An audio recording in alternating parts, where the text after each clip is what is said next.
নদীতে মাছ ধরতে হাতির হানায় মৃত্যু হলো এক ব্যক্তির। মাদারিহাটের ধুমচি রাভা বস্তি বাসিন্দা ভবেন রাভা এদিন মাছ ধরতে ময়নাঝোড়া এলাকায় যায়। সেখানে বুনো হাতি তার উপর আক্রমণ চালায় এবং এই ঘটনায় ঘটনাস্থলে তার মৃত্যু হয়। ঘটনাস্থলে মাদারিহাট পুলিশ গিয়ে মৃতদেহ উদ্ধার করে। মৃতদেহ ময়নাতদন্তের জন্য আলিপুরদুয়ার জেলা হাসপাতালে পাঠানো হয়েছে।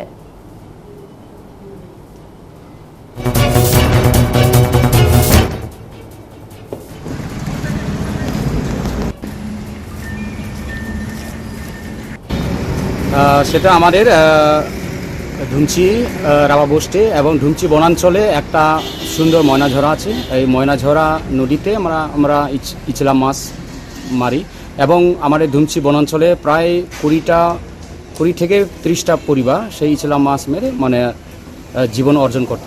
এবং সাথে আমাদের নিঃসহায় একজন পরিবারের একজন পুরুষ ব্যক্তি, তার বয়স হয়তো 55 বছর বয়স হবে। তিনি প্রতিদিন ওই আর কি মাছ মেরে তিনি পরিবার অর্জন করতেন। তো আজকে সকালে 7টা নাগাদ তিনি ময়নাঝরাতে ওই ব্রিজ ওই কাছে আর কি মাছ মারতে যায়। তখন একটা বনাঞ্চলের একটা ডাটাল হাতি এসে তাকে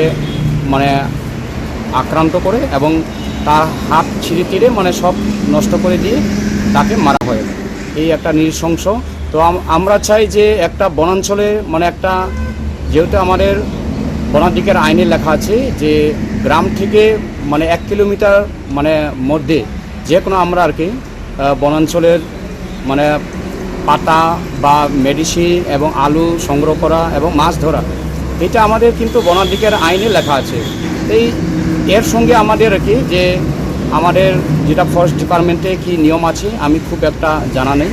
তো আমি চাইবো যে একটা সহায় যে পরিবার ব্যক্তি মারা গেছে আজকে, সে প্রতি আমরা তার আত্মার শান্তি কামনা করছি এবং সাথে তার পরিবারকে একটা সরকারিভাবে যতটুকু সহায়ক বা হেল্প করা যায় সেটা আমি আশা এবং কামনা করছি।